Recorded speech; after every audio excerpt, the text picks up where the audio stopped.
நமது வார்த்தைகள் மிகவும் சக்தி வாய்ந்தது ஏன்?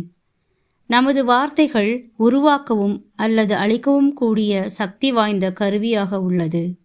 ஒரு வார்த்தையால் குணப்படுத்த முடியும். ஒரு வார்த்தையால் ஆறுதல் சொல்லலாம். ஒரு வார்த்தையால் கட்டலாம். ஒரு வார்த்தையால் கற்பிக்க முடியும். ஒரு வார்த்தையால் உருவாக்கலாம். ஒரு வார்த்தையால் அழிக்கலாம். ஒரு வார்த்தையால் அவமானப்படுத்தலாம். ஒரு வார்த்தையால் எழுப்பலாம். ஒரு வார்த்தையால் காயப்படுத்தலாம். ஒரு வார்த்தையால் தீங்கு செய்யலாம்.